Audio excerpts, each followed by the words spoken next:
Hello and welcome to the Etoft21 Sports Show for January 23rd. How is everyone doing? My name is Eric. I'm the man behind Etoft21 Sports. We have an absolutely loaded episode for you today that I'm actually pumped for.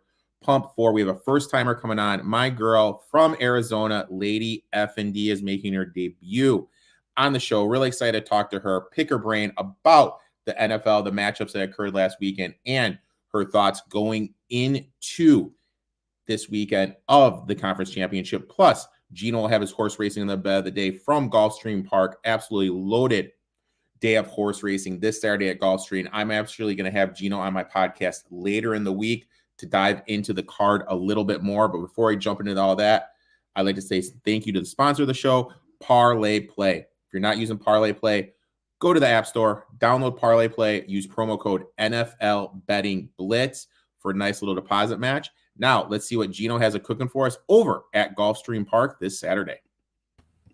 Let's give out a best bet for this week. It's at Gulfstream Park, and it's going to be coming on Saturday. Saturday is Pegasus Day, so a huge day of racing. I think I might be back a little later on in the week to talk even more with Erik about some of those big races. Let's give you a tease. Let's go to the World Cup race number 13. I have a big price for you in this one. Senor Buscador, the number 6, is 20-1 on the morning line, and he fits really well in this race from a class standpoint. He most recently was second behind Hoist the Gold. That was in a race where Hoist the Gold went wire to wire, was the only speed in that race, and it was on a muddy track that day. Look at the races that Senor Buscador exits. You see the Breeders' Cup Classic behind White Barrio. He was behind Slow Down Andy, Arabian Night, Defunded. All of those horses would be favored if they were in this race. I think Senor Buscador will come running. He just needs a little bit of help up front early on. He's a late runner. He's a deep closer, so he needs some pace help in here. Hopefully National Treasure, hopefully horses like Hoist the Gold, even Nimitz Class from the inside, Skippy Longstocking from the outside. They could all be pushing the pace a little bit in here. I think Senor Buscador could come running at a big price. Good luck this weekend. Make sure to tune in to Erik's show each and every week for all the best information in sports and a big football weekend coming up. I'm curious to see what Erik has to say about the games off of last weekend. Make sure to give my boy Gino a follow at It's Me, Gino B. I'm going to be on his podcast this Friday talking the NFL. Him and I will give our thoughts on the games. Plus, him and I do a live preview this Saturday morning at 11 a.m. Eastern. Now, let's welcome someone I am thrilled to talk to all the way from Arizona, Lady D to the show. How you doing today, what's up, everyone? I'm doing great. How about you, Erik? I am doing great. Make sure you give her a follow at Betting in Heels on all social media.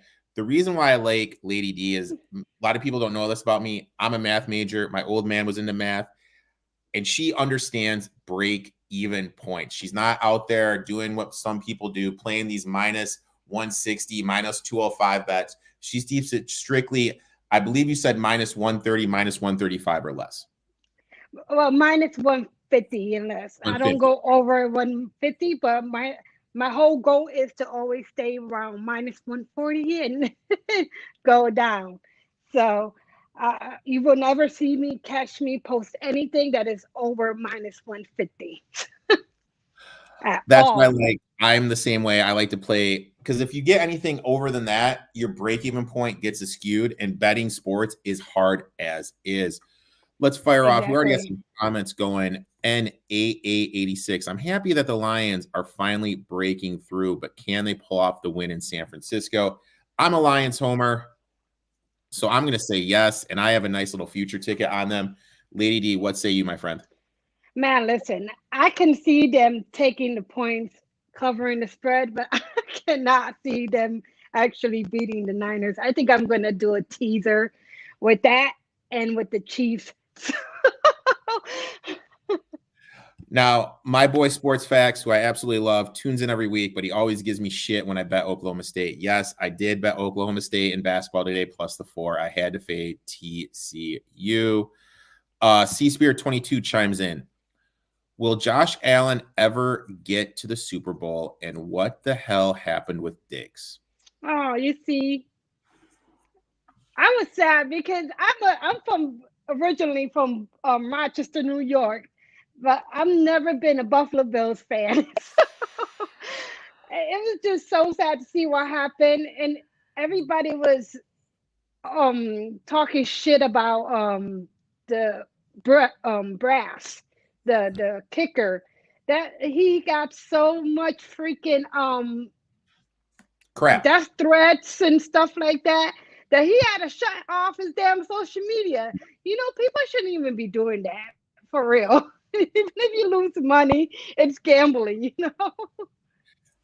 I look at it like this. I'm gonna use it when the Chiefs lost on that last play against the Bills, and there's a little bit of controversy.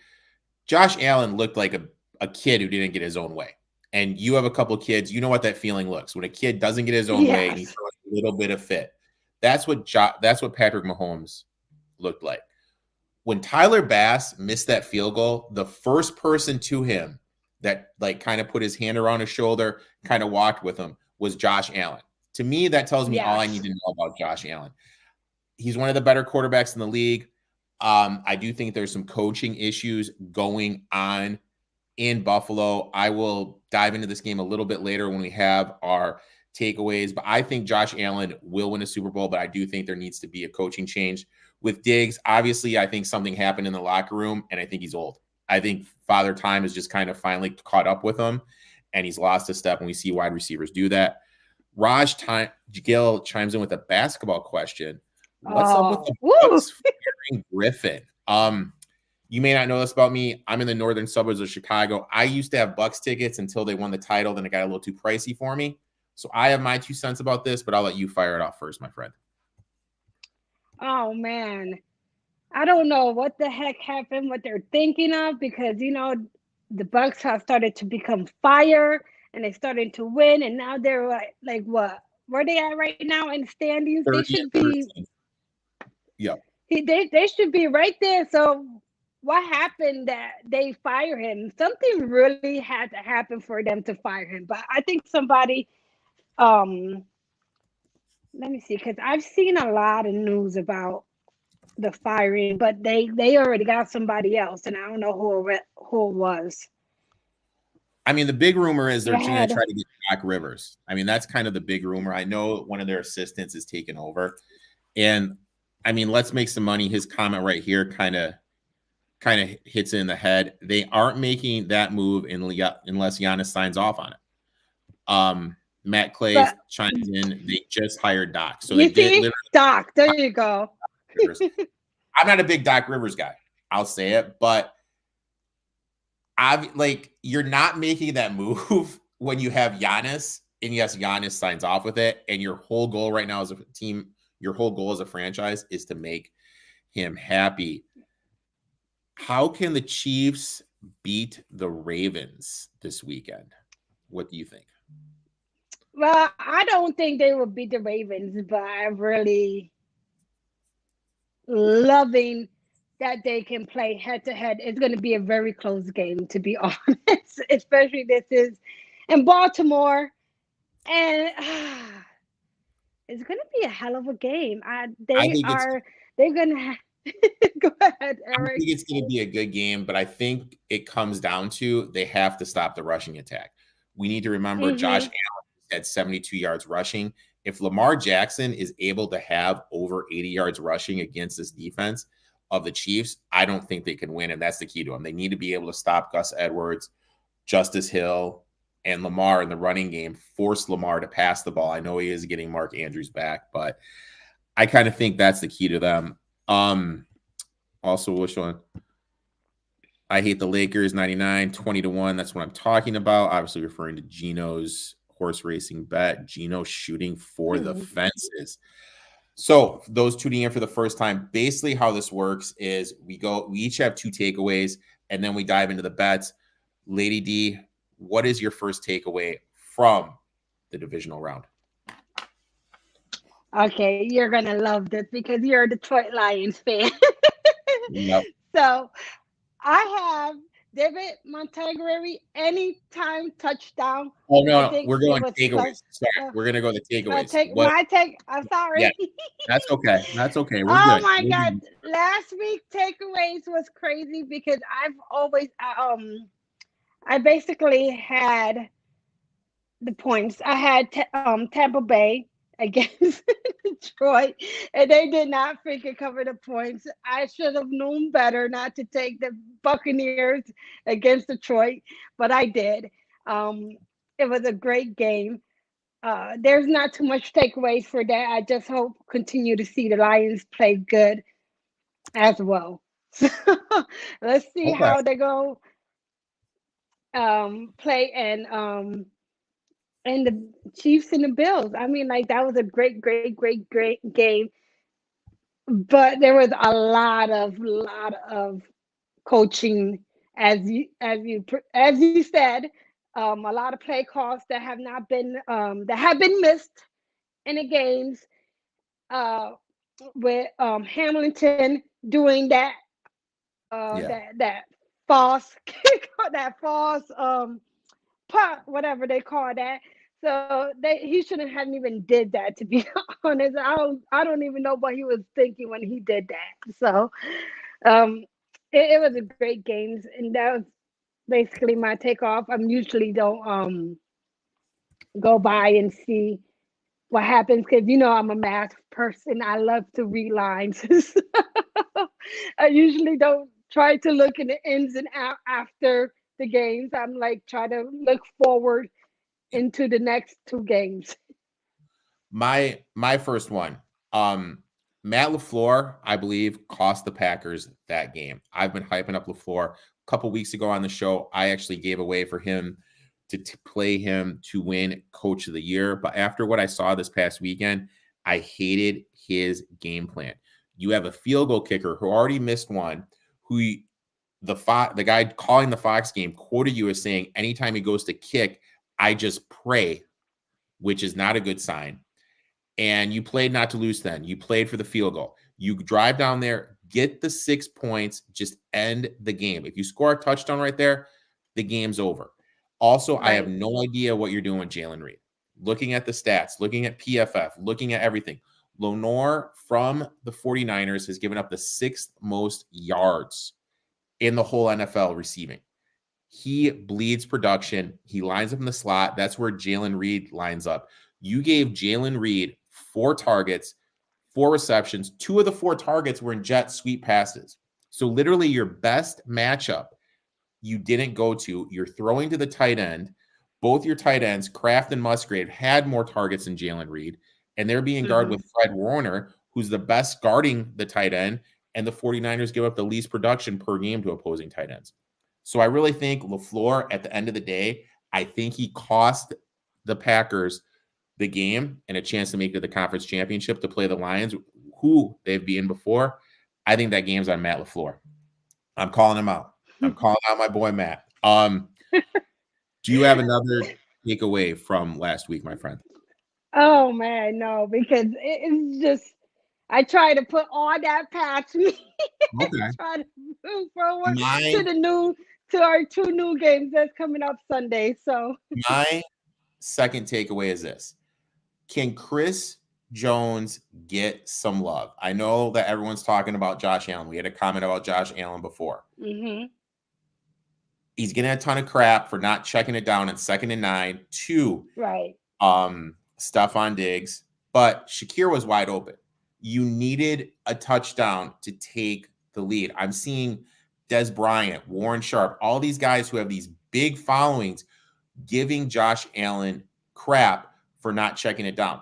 The TD was open. In that situation all the time, you're always going to take the 6. You're always going to take the touchdown. If Jones didn't do an insane job at the point of attack, pushing Dawkins into Allen and disrupting his rhythm, not allowing him to step into the throw, that's an incomplete pass. That's a touchdown. Mahomes is getting the ball back. Yeah, because they was freaking open the whole time, Yeah. and they were great with the passing. It's just like he wasn't passing it to the people he's supposed to be passing it, as he was explaining. I mean, that's a great play by Chris Jones. I wish he was getting more props on social media for how good he was able to get to the quarterback, disrupt the quarterback. And if he doesn't make that play, I think the Bills win that game. And it's sad to me because when they were 6-6, they were sitting at 50-1 to win the Super Bowl, which I took a bite out of. 25-1 to win the AFC, which I took a bite out of. I did hit them at 9-1 to win the AFC East, which was nice, and plus 270 to make the playoffs, which was nice. But I really feel that this was a team that this was their quote unquote year. Now they're entering this offseason. I'm hearing they're giving serious thought about moving on from McDermott. And Bryce from the I Need It Sports Pod, when I went on his show last week, he gave out an interesting stat, and this one's going to blow your mind. In the first 5 years, if the quarterback coach combo, if they don't win a Super Bowl, they've never won a Super Bowl. That's a pretty interesting stat. And guess who's in year 6? Lamar Jackson. You know what I mean? Yes. Lamar and Harbaugh has to break the trend. So if they don't win it here, I mean, do you think the Ravens move off of Harbaugh? Oh my God. I don't know. It's difficult. There's so many freaking conspiracies going on with them and the Niners rematch. So, I don't know. It's just so many things rolling that this is conspired for a rematch for the Ravens and Niners. So you think if Allen had Evans, that game would be different? Mike Evans would have caught that deep ball. Though there was that deep ball down the sideline that Stephon Diggs dropped. If that was Mike Evans, Evans is catching that because Evans is great at stretching the field. You see the drops that Mike Evans has, they always are within like 20 yards or less. So I really think that would have made a difference. I think Diggs is washed. I think he's lost a step. I think that the Bills are going to move on with him. And it's an interesting offseason for Buffalo. Their defense is old. Allen's making $20 million a year. It's an interesting season. Where do you think Evans goes in the free agent market? See Spear 22 is trying to. What do you think? I think I can see him. I could see him going to. Can he go to the Bears, please? Because you guys got DJ Moore. You guys got DJ Moore. You could get the guy from Washington or the guy from LSU in the draft. I could see him going to Kansas City. I mean, that was the big rumor. Oh my God! Why were you thinking my brain? I was thinking that too. I mean, I think to me that makes the most sense. Him going to Kansas City. Now we've reached the part of the show where we are talking about bets. Real quick, Dave Kozak, howdy from Texas. I think the Bills are done. Time for a rebuild.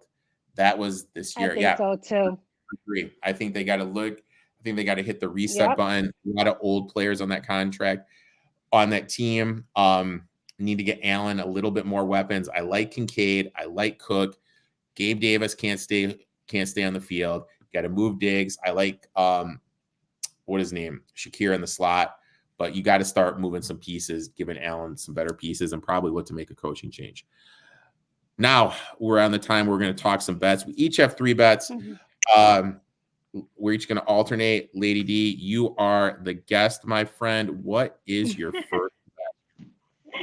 Oh my God, I didn't remember my first one. Yeah, my target. So yes, I'm going to take your favorite, one of your players from your favorite team, the Lions. I'm not a big Lions fan because I'm a Bears fan. We're going to go with David Montgomery.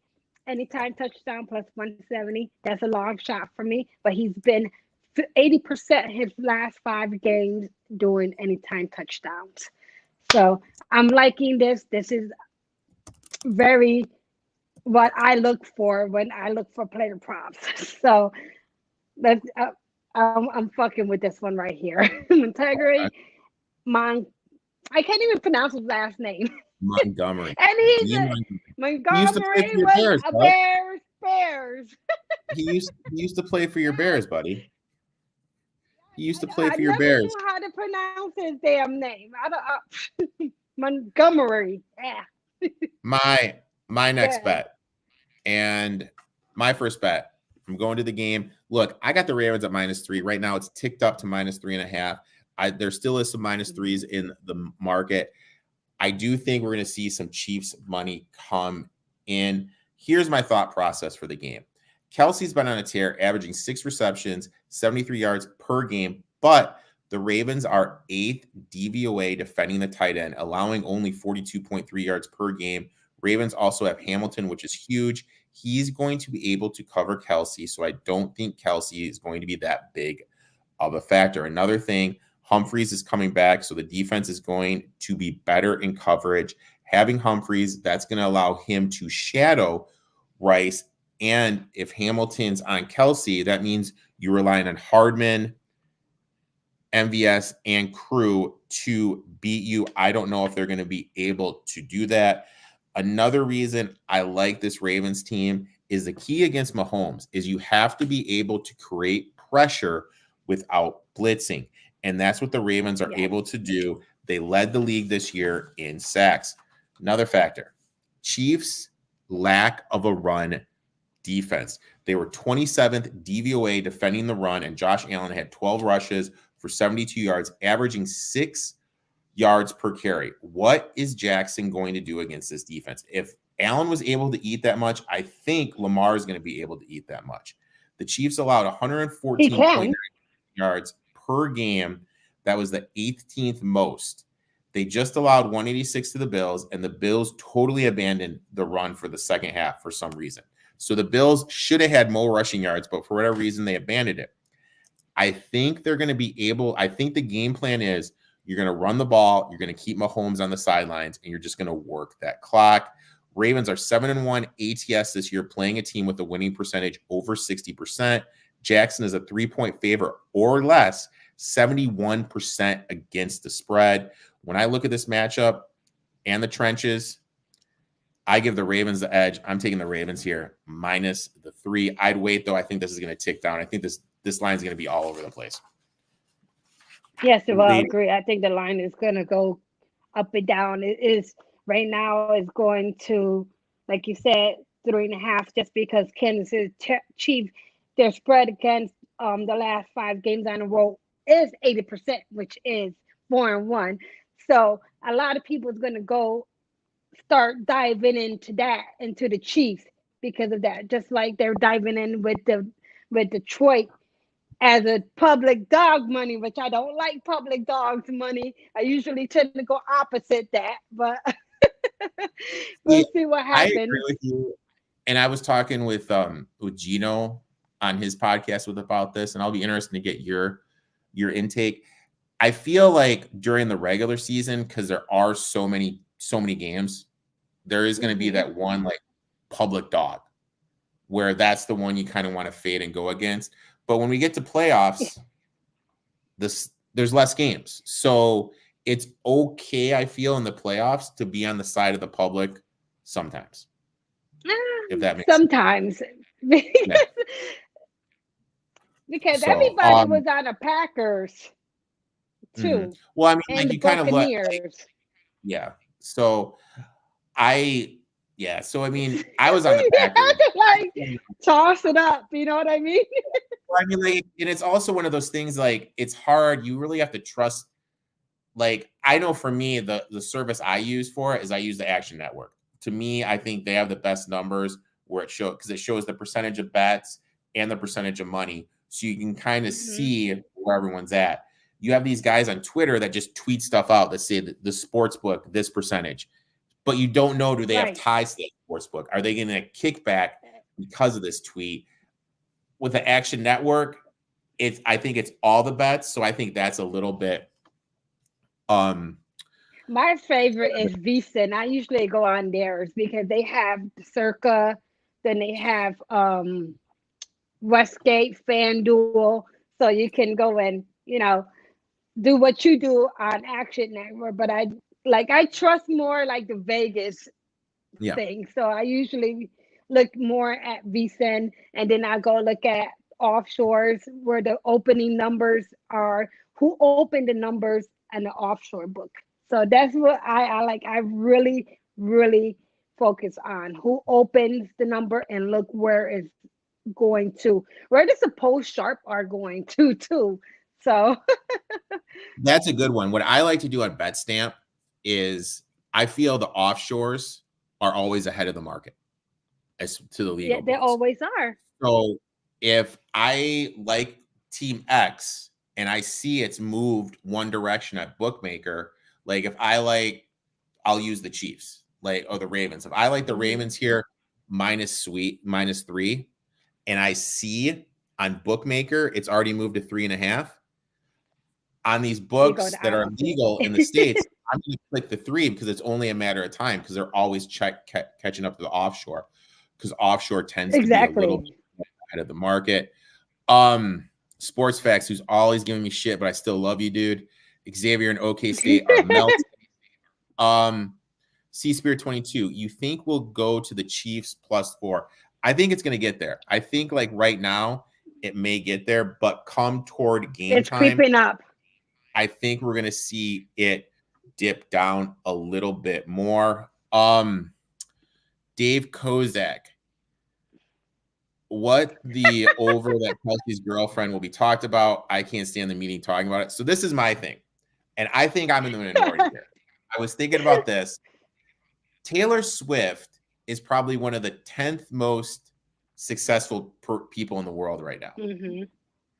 And the fact she is taking time out of her schedule and literally going to all these games is during her touring too. You know what I mean? Like that speaks, I love the support. You know, that speaks a lot to me that she's able to do this.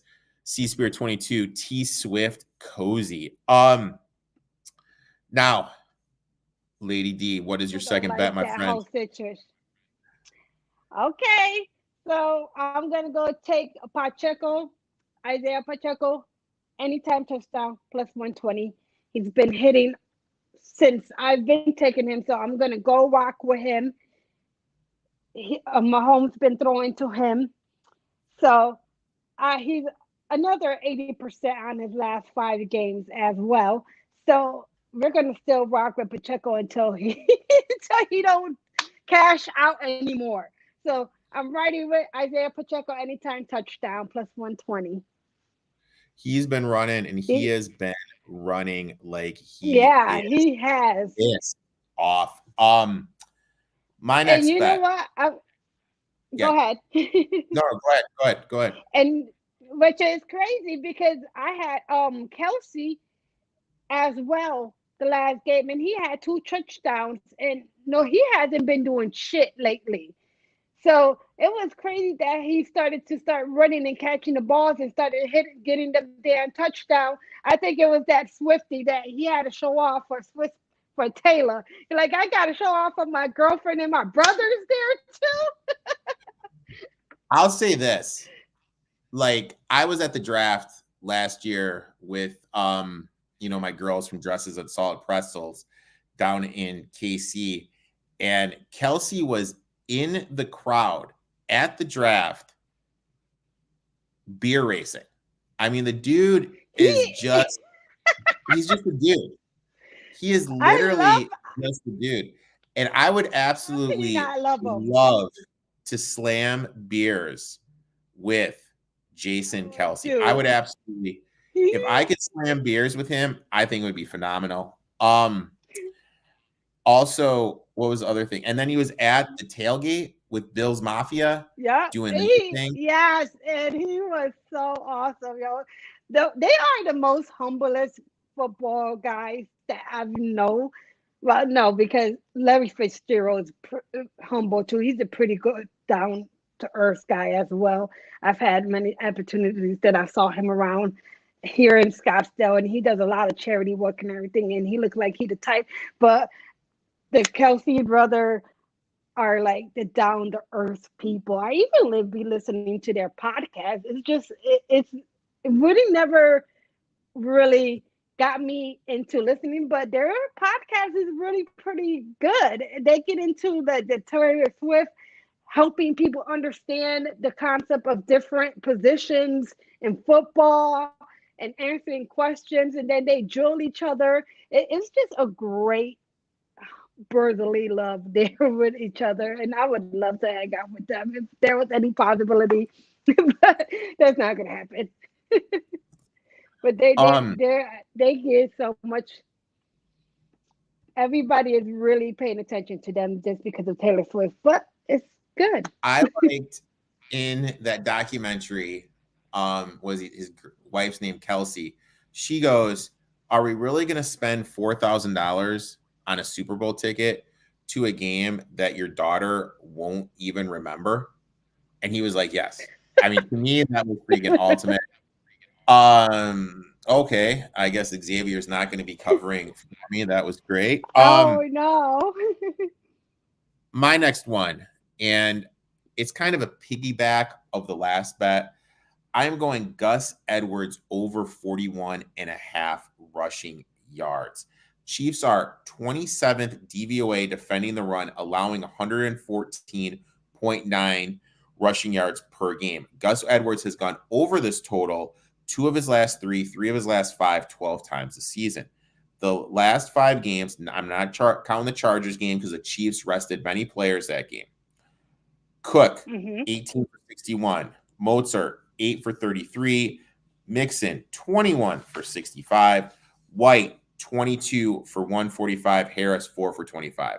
So 3 of the last 5 backs have gone over this total in those 5 games, rushing for 326 yards, 68.5 yards per game, and they are allowing 44.5 yards per carry.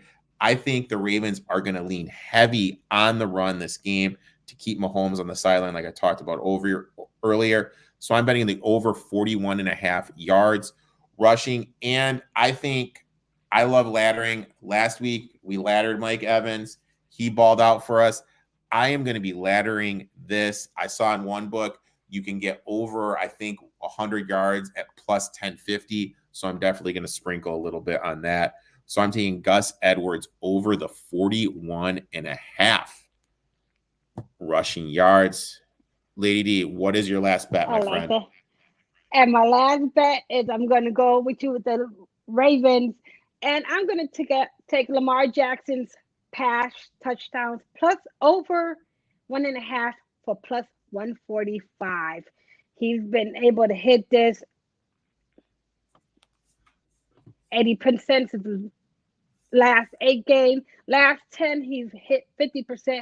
He's going to hit this. He's going to pass do 2 pass touchdowns.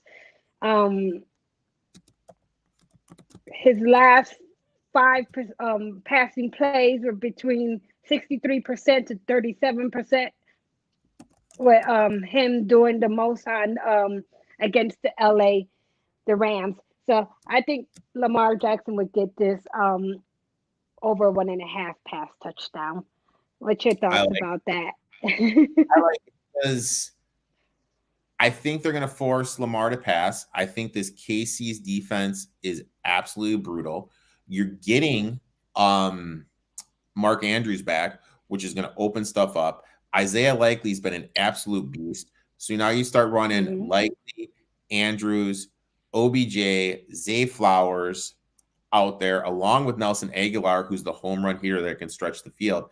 I think Lamar Jackson over the 1.5 passing TDs at plus 144 is a great bet. And plus, I love that you're getting those plus odds. Absolutely love it. And if Gus Edwards is able to run the ball, that means they're going to start playing more people in the box, force Jackson to start making some throws.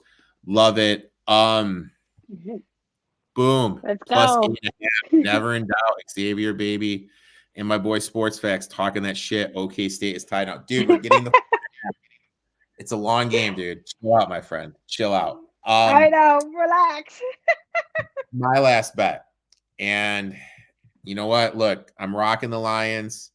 I am from Michigan. I'm doing it, though. I'm doing it. Give me the Lions plus the 7. First of all, we don't know what's up with Debo. He has a head injury and a shoulder injury. From what I'm reading, the shoulder injury is similar to what he had against the Browns that forced him to miss 2 weeks. Here's a stat I found when I was strolling through X from Matt Jacobs. 49ers, 1-4 when Debo gets 2 targets or less, with their only win was last week against the Packers, where they probably should have lost the game. Mm-hmm. Debo, now this is this season. When Debo starts and finishes the game, the 49ers are 10-3 ATS. When he doesn't start or he leaves the game early, they're 0-5 ATS. I know people are going to hype up CMC. Trent Williams is on the line. It's a run-based attack. Yes, definitely. All these stats I just read off said that Debo is the key. So if Debo's banged up, Debo's not part of the passing game, he can't go, this 49ers team is going to be limited offensively. That's going to put pressure on them to run the ball with CMC. And the Lions are per DVOA, have the best rushing defense in the NFL. So if they're able to limit the rushing attack, Debo's hurt, Debo's not playing, they're going to force Ayuk and Kittle to beat you. And I think that's what the Lions want. CMC beats you, you don't want. Debo beats you, you don't want. You want these second tier. Now, Kittle, you can make an argument that he's not second tier, but we'll call him 2A. And we'll call Ayuk player like number 3 on the depth chart. You force those guys to be not your superstars. Road Dogs in the conference championship game since 2001, 58.3% ATS, 1 seeds in the playoffs since 2001 are 44.4% ATS.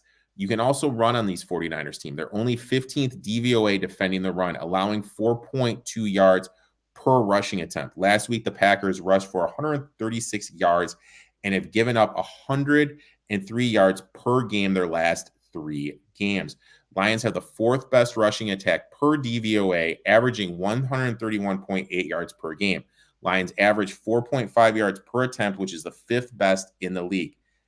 I think the Lions are going to be able to run the ball here. And that's going to take pressure off Goff. And if you take pressure off Goff, which is great because he struggles when he faces pressure and you're not getting behind the sticks. So if you're in a 2nd and 4, 3rd and 1, that's what the Lions want to be in and not force Goff to be this heroic guy. If the Lions are able to run the ball, this is another key. That's going to force Fred Warner, who is elite covering the tight end. He is the best player in the NFL in coverage against a tight end. If you're able to run the ball, that's going to force Warner to play inside up against the line to stop the run. And that's going to open up stuff for Sam Laporta. I don't think Laporta can beat Warner. But if Warner comes off coverage, plays up on the line, that's a huge matchup because Laporta is 2nd on the team in 3rd down receptions, 2nd on the team in targets, 2nd on the team in receptions, 2nd on the team in yards. So if you get a positive matchup with Laporta, that is going to be huge. You're also going to have a positive matchup with St. Brown. When in 3 wide receiver sets, he's going to line up in the slot, which means he's going to be against Lenore, who I mentioned earlier has allowed the 6th most receiving yards per game to opposing wide receivers. So I think the Lions are going to have some success passing the ball because of these matchups. Now, also, I know everyone's making a big thing about Jared Goff playing outside. I know it. Everyone, that's all I hear about. That's literally all I hear about. Jared Goff outside. Jared Goff outside. But I'm going to tell you this. Looking at the weather from our friends at weather.com, 64 degrees. A nice, cool 9-mile-per-hour wind. That is perfect football weather. No rain, no wind. It's a California boy like boy Jared Goff just throwing the pigskin around. And another reason I like it, I think Dan Campbell is just going to say F it. I think he's going to go pedal to the metal. I think he realizes, hey, we're 7-point dogs. If we have a chance to go for it, we are going to go for it. I think he's going to be ultra aggressive. I like the Lions here plus the 7. And you know what? I'm gonna sprinkle on that money line too. I'm gonna do it. You know what? I have to go with you with the if I was gonna go and do it at this time, I would take the -3 on the Ravens and the Lions. But then I would go and I would sprinkle on a teaser. Okay, what's your teaser, my friend?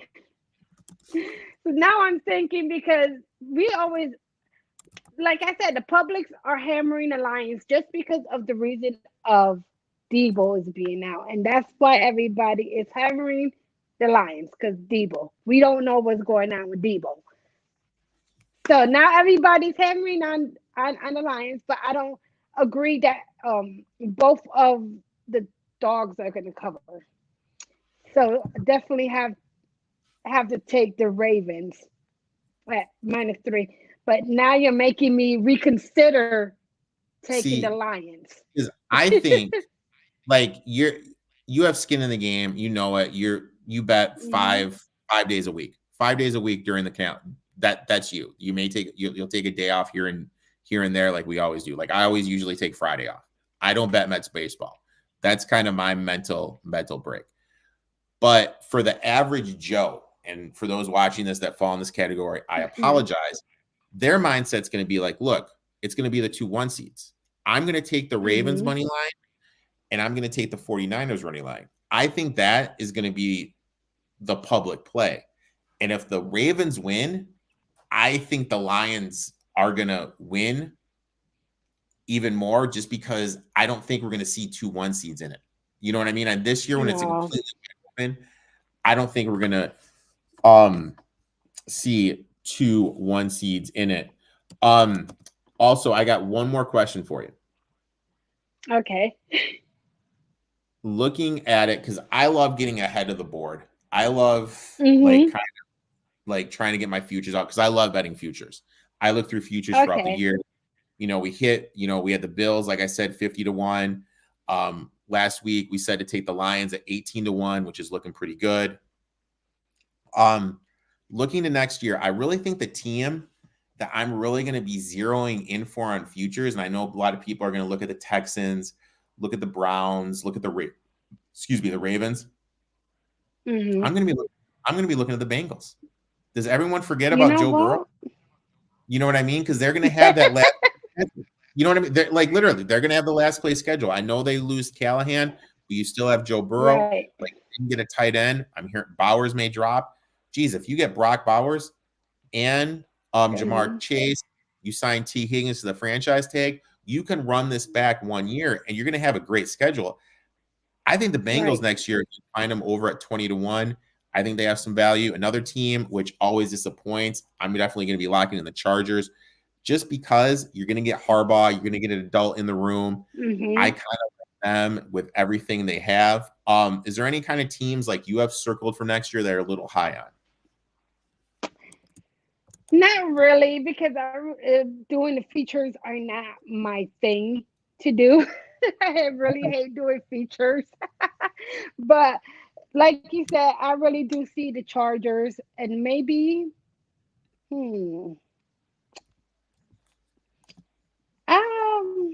the Chargers is one of them. I can agree with the Chargers. If they're like one of the worst teams, they're like my little Bears. But does the Mahomes trend of being that's a good scare you too? No. It doesn't. It doesn't. We got Lamar, 3 or less, 71% APTS. What about a Chargers? Yep. That's I absolutely with John Harbaugh. I love that one. one. To see how the team is going to be actually, because my guy was a Charger fan since Rivers. Oh wow!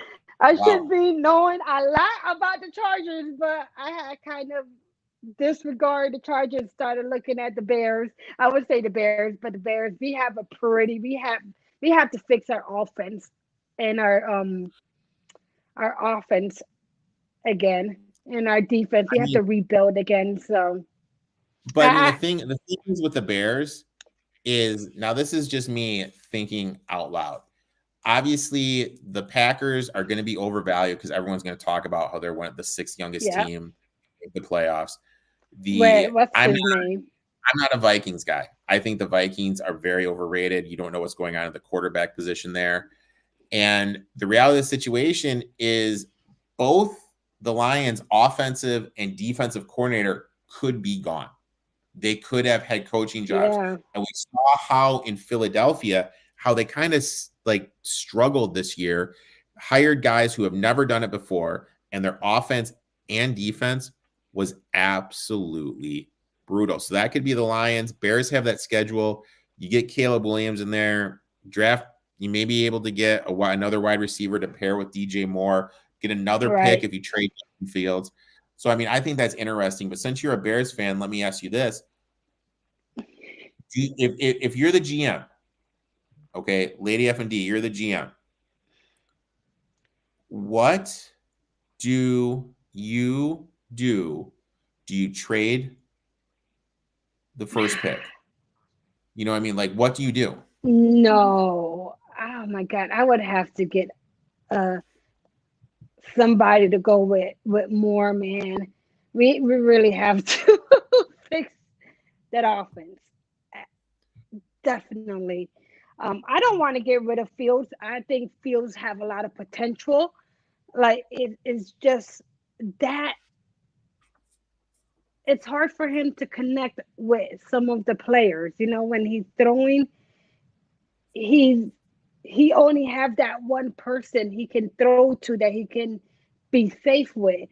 But I don't know, man. What I would just like start over, man. Not start over, just start over with the offense and don't even just trade. Keep the trade and see what happens down the road. But just they need to fix our offense because we used to be number one in the offense. Now we have just taken down our offense. And I mean, you guys have been great ever since you guys got Sweat, best in the league defensively against the run. You actually finished best against the run. I think you need to address that offensive line. The pro to trading Fields is you'd be able to get picks, and then you'd have that 5-year window with Caleb Williams to build the pieces around him. So I think that's it. I don't know. I don't want to get rid of Fields. I mean, like, even though I don't like Ohio State, I see potential in Fields, and if they keep Fields, I think if they give him key players to go through, he can probably have a better team, and we can actually have a better number and probably make it to the playoff. But we never know. Like, okay, right now, Bears to make the playoffs. Like this is where my head is for futures for everyone watching. And next week, you know, we're going to dive into a little bit more of the future market in the NFL. My head for futures right now, without looking at any numbers, I like the Chargers to win it all. I'm going to put money on that. I'm going to put money on the Bengals to win the Super Bowl. I'm going to take either the Texans not to make the playoffs or the under on the Texans. And I'm going to take the win total under on the Lions, just because we're having, especially with the Texans, we've seen before when you have these defensive coaches that lose their OC, how much their offense struggles. And the Lions lose both coordinators. That's going to be absolutely huge. So that's kind of like where my head is, not knowing anything, not looking at the numbers. Like I said, we'll dive into futures more. Lady D, it has been fun, my friend, talking some shop, looking at the NFL with you. I wish I could have talked more football, but I'm not into talking football like that. I just like to look at numbers and see how these players are within their last 20, last 10, last 5, and keep it thing. But you're very knowledgeable and like all the stats of it. And I'm not. I'm just like to look at numbers and see what happens. Now, why don't you tell everybody where they can find you on social media? Why don't you tell everyone about your site, bettingonheels.com? And also, I do believe, you're on Winnable, or are you on the other one? I'm spacing on the other one. I was on both of them, but since I redid my website, I am dedicating myself to my own website. I So want you to tell everyone where they can find that in the whole 9 yards. if y'all interested in knowing my plays, I'm also I am verified on Picket. I have my Picket profile private because I have it connected to my website. So if you're a member, you can see all my picks, and then you can see my record. So when you become a member, you'll be able to see my records and my picks on my Picket because I have it into the members area. So if y'all interested, y'all can go to bettinginheels.com. I'm affordable. I'm not charging 300, 400, 500. I'm charging weekly for 50 and 125 monthly. And if you're interested in a yearly, it's 1200. I like to all my bets are always minus one, under minus 150. I I don't do too much parlays, but if I have parlays, they're within the minus 150 and below, or they're plus parlays. And I don't know what else to say. Right. Make But sure to give if her. y'all want to, make sure to follow me on all of my social media platforms. I'm on there as Betting and Heels, and I usually give out some plays, and that's it. Make sure to give her a follow. I'd like to thank everyone for tuning in. NAA86 Sports Facts. Bobby Thomas, C Spear 22, Raj Gill. I hate the Lakers. Let's make some money. Matt Clay. How Who can else the we talked Chiefs beat the Ravens? Dave Kozak. Sports Facts. You know you're my boy, man. I love it when you talk some shit to me, and let's make some money. Make sure to give my girl Betting in Heels a follow, aka Lady effing D. And we'll be back next week. Let's make some money. Let's cash some tickets. Until next week, boys and girls. Yeah, let's do it.